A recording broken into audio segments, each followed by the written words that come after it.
नमः कुलदेवताभ्यो नमः ग्रामदेवताभ्यो नमः पितृदेवताभ्यो नमः।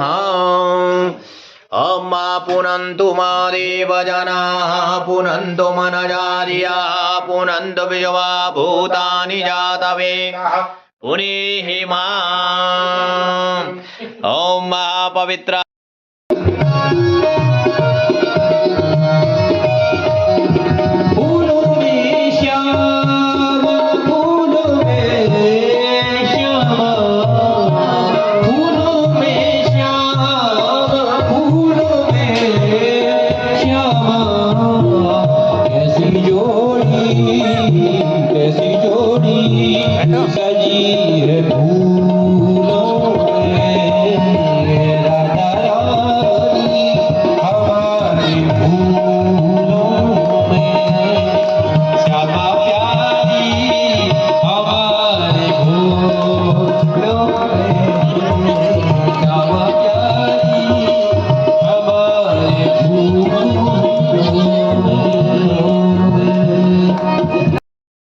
भगवान ने कहा कि राजन समंतकेन मणिना स्वयं उद्यम्य दत्तवान। इतनी कीमती मणि आपने रखी हुई है, आपके घर में तो केवल 2-4 लोग हैं। देखो समाज में कभी दुर्भिक्ष पड़ेगा, अकाल पड़ेगा तो मणि बड़ी काम आएगी। इस मणि को मेरे राजकोष में जमा करा दो। भगवान ने अपने लिए नहीं प्रजा की भलाई के लिए मांगा था, लेकिन उसने मना कर दिया।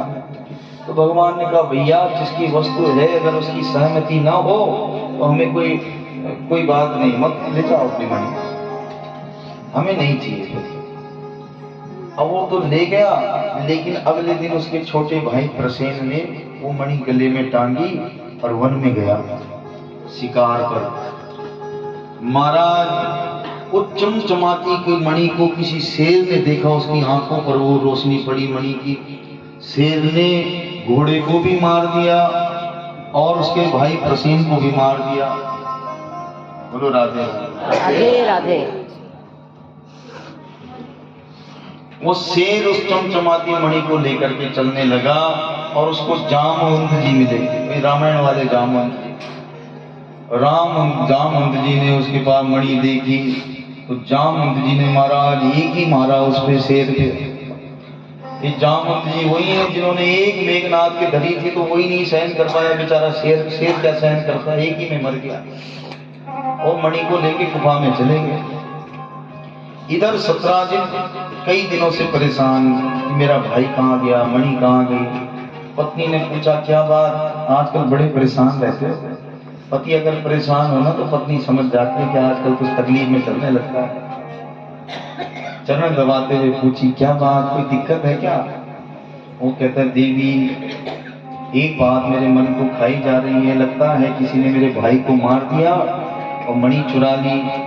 पत्नी कहती है किसी पे शक हो, कोई संदेह हो। बोले एक पर है, लेकिन तुम्हें बताया तो तुम किसी और को बताओ, गड़बड़ हो जाएगा अगर बात फैली, क्योंकि मुझे केवल संदेह है, कन्फर्म पता नहीं है, संदेह है। और उसके कान में अगर बात पहुंची तो बड़ा राजा है, मुझे मार देगा। पत्नी कहती अच्छा तुमने मुझे ऐसा समझा हुआ, घर की बात बात कौन बताता है। राजा कहते मैं तुम्हें बता रहा हूं, उसका नाम पर किसी को बताना मत।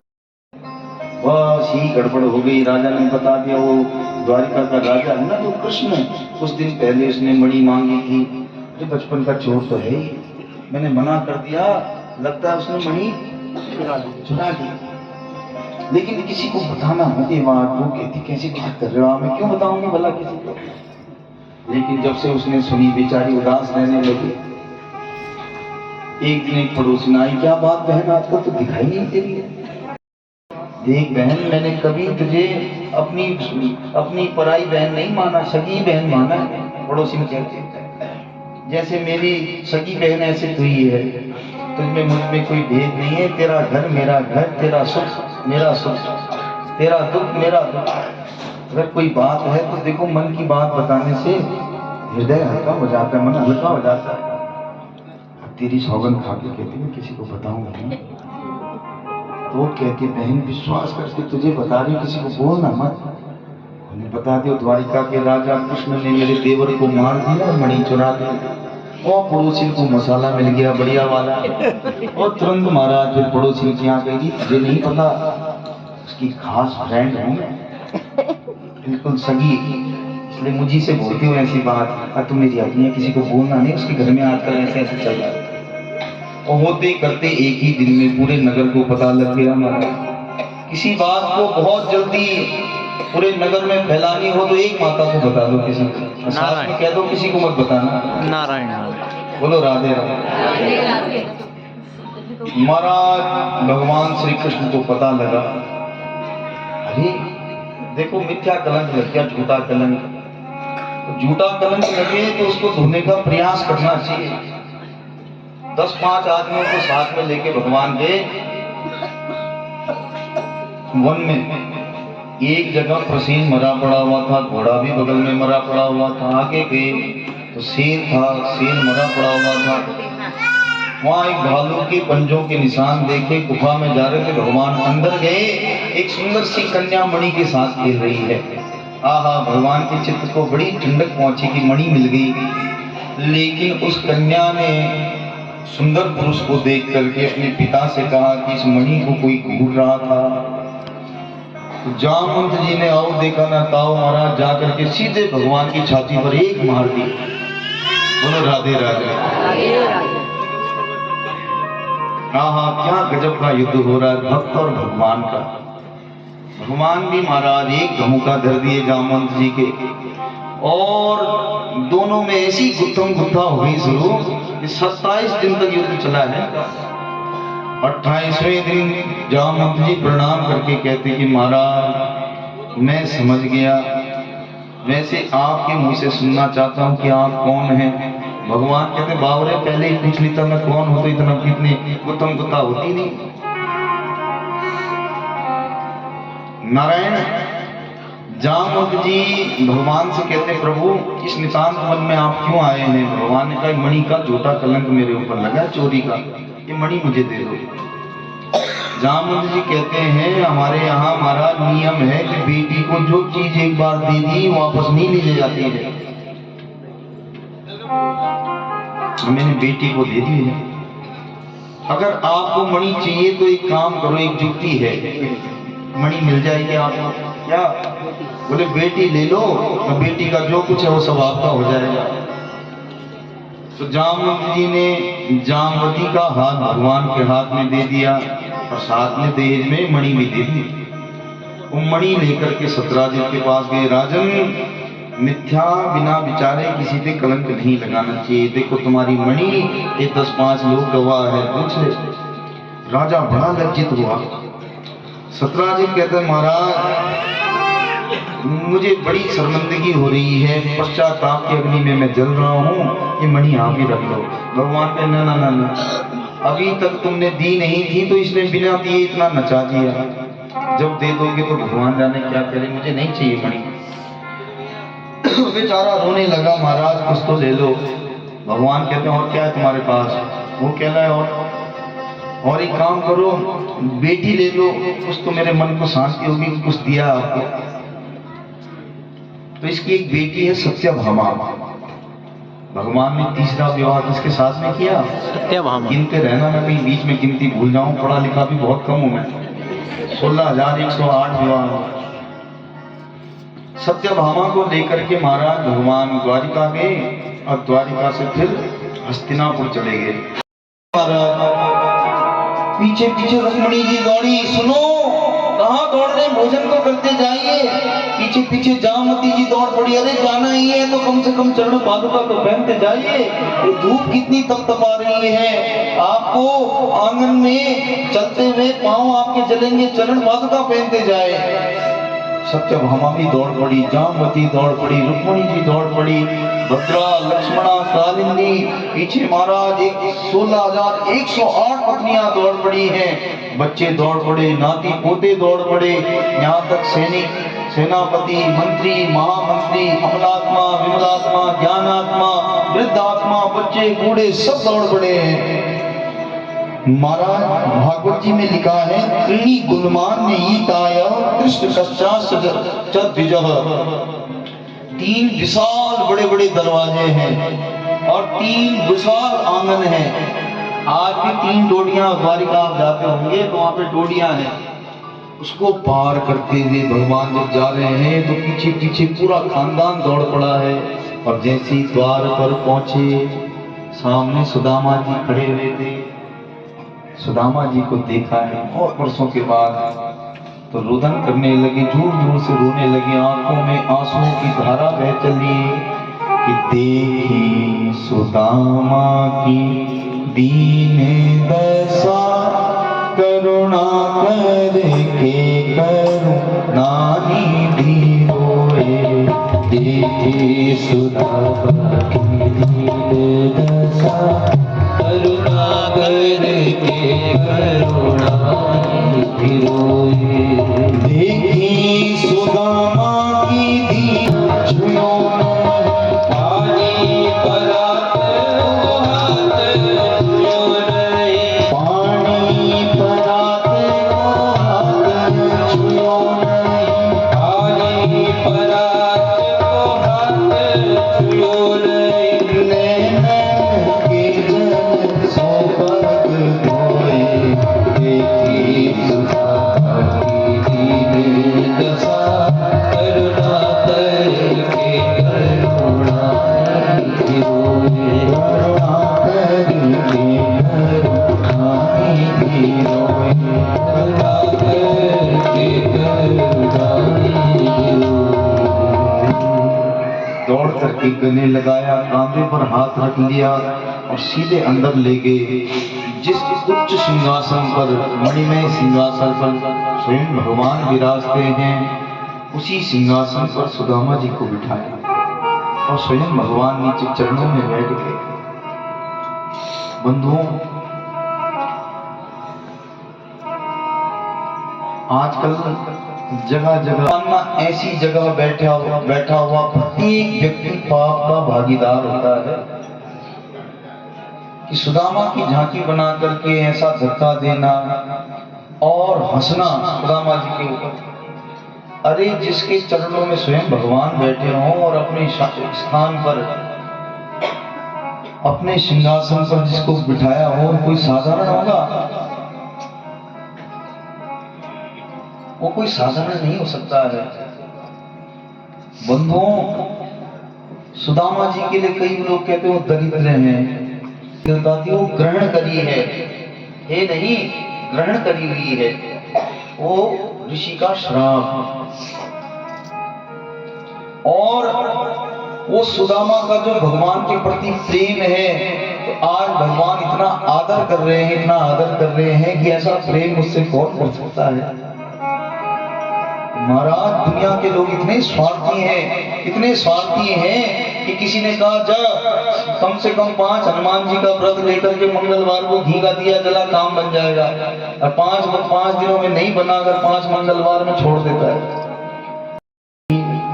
वो पाँव में जो छाले पड़े हुए थे, उन पाँव को अपने हाथों में रखा। जगत की मालकिन जल छोड़ रही है और जगत के पिता उन चरणों को धो रहे हैं। और रोते हुए जब भगवान चरण पखार रहे हैं, सुदामा जी कहते, भैया कन्हैया, ये तू क्या करे भैया, मेरे पावन को गाय को धोए। भगवान कहते, सुदामा जी, आज मैं जो कुछ भी हूँ सब आपके ही आशीर्वाद से तो हूँ।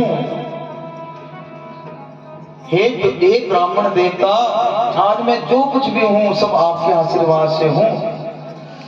विप्र प्रसादात् धरणी धरोहम, विप्र प्रसादात् कमलावरोहम, विप्र प्रसादात् अजिताजितोहम, विप्र प्रसादात् मम नाम राम। आज में जो कुछ भी है सब आपकी ही कृपा प्रसादी से है और आपकी ही कृपा से संसार में मुझे कोई नहीं जीत सकता। हे ब्राह्मण देवता, आपकी ही कृपा से मम नाम राम, यदि संसार में ब्राह्मण नहीं होता तो कौन मेरा नाम राम रखता।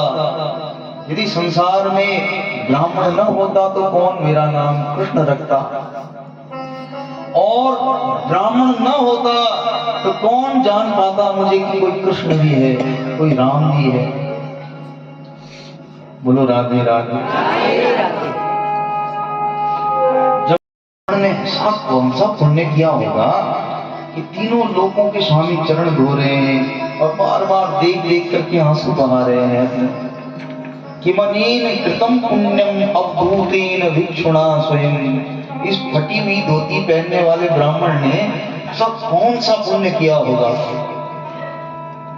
इस अवधूत ब्राह्मण ने ऐसा कौन सा पुण्य किया होगा कि श्रियाहीनेन लोकेस्मिन् गतिर्नाधामेन चव। जो श्रीहीन हो महाराज उसकी क्या गति होती है। लेकिन महाराज ये कुछ नहीं है इसके पास, लेकिन इसकी गति देखो साक्षात लक्ष्मीपति चरणों में बैठे हुए हैं।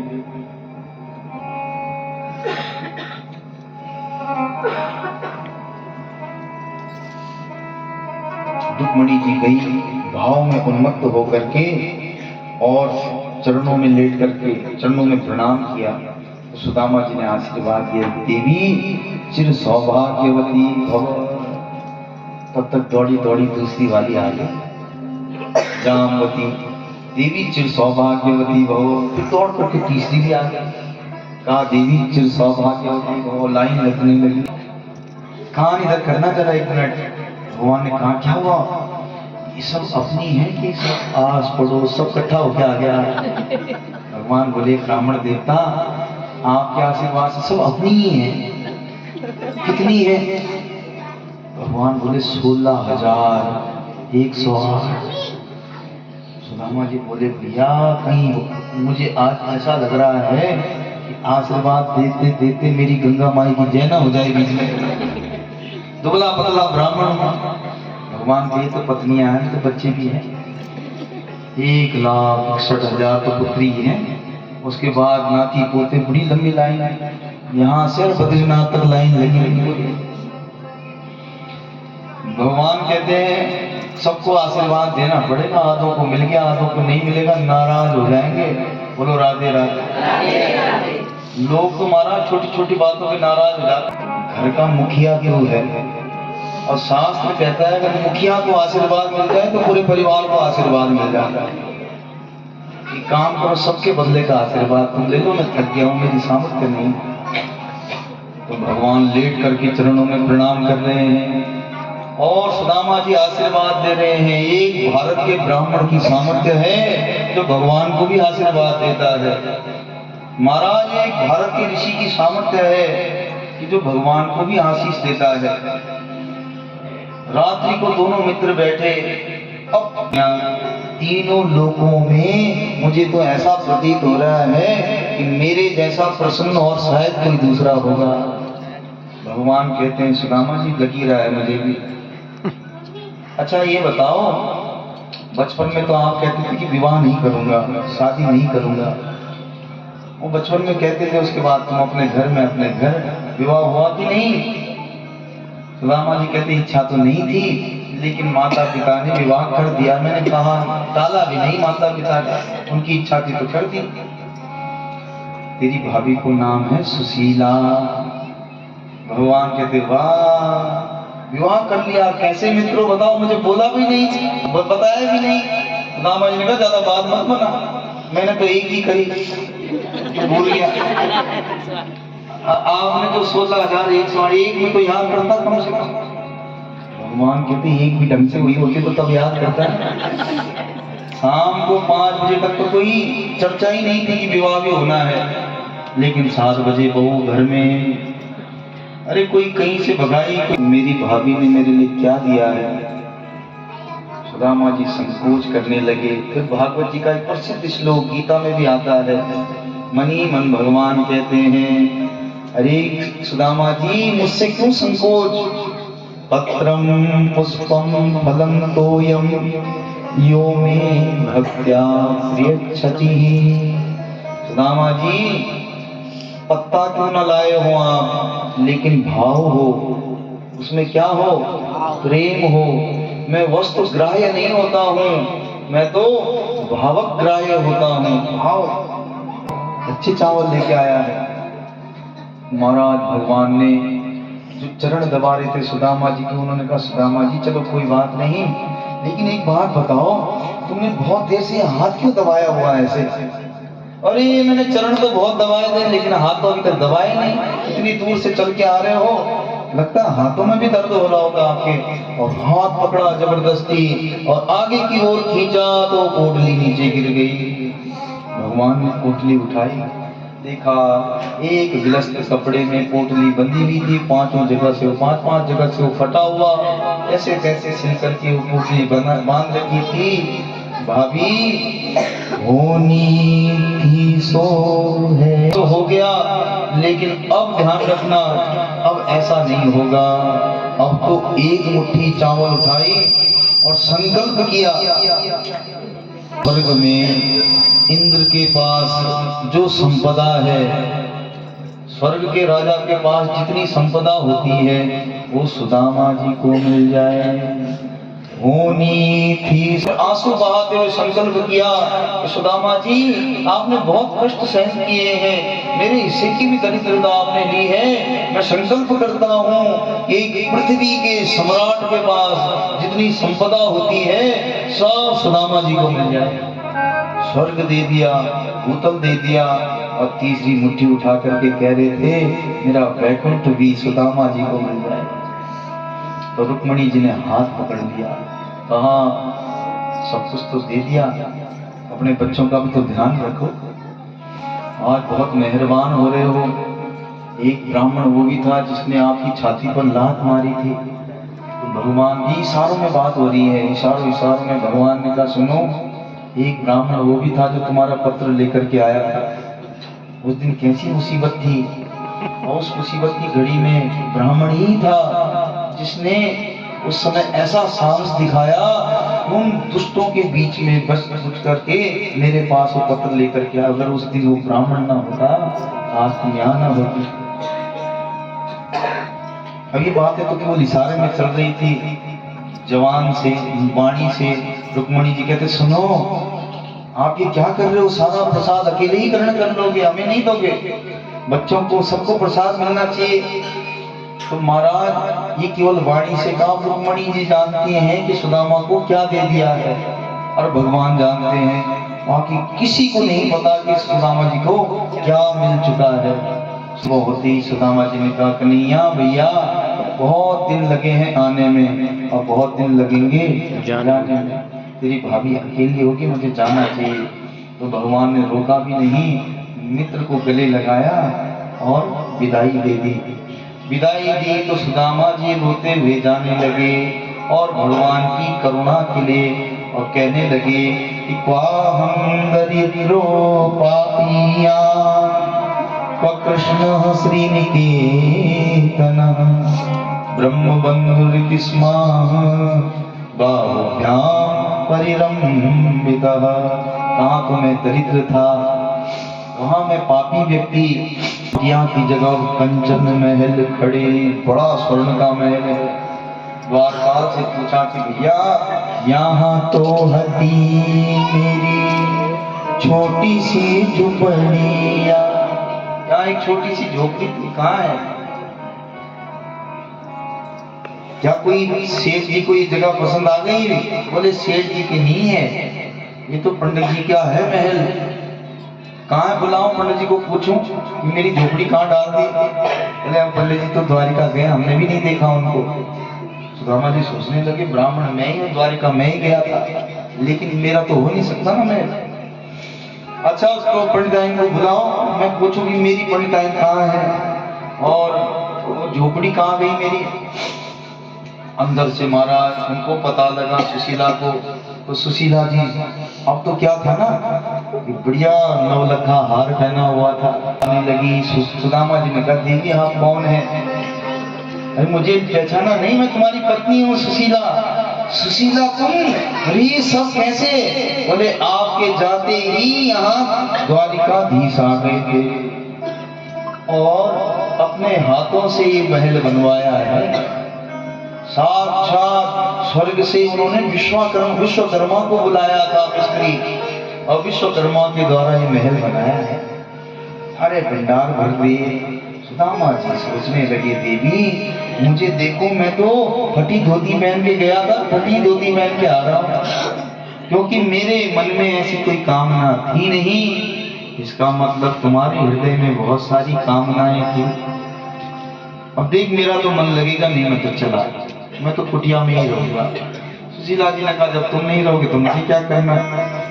एक क्षण में सब कुछ त्याग करके दोनों चलने लगे। अंदर से आवाज आई, सुदामा जी। पीछे मुड़ के देखा, वही द्वारिकाधीश। अंदर गए। अरे आपसे हमने कम मांगा, भगवान ने कहा मुझे पता है तुम कभी मांग भी नहीं सकते, लेकिन मैंने अपनी इच्छा से दिया है, मेरा प्रसाद समझो। और धन को गलत भी नहीं लेना चाहिए, धन के द्वारा धर्म भी होता है, धन से अधर्म भी होता है। तो आपको तो धर्म करना, यज्ञ करो, महोत्सव करो, जो सदगति में धन जाए ऐसा कार्य करो।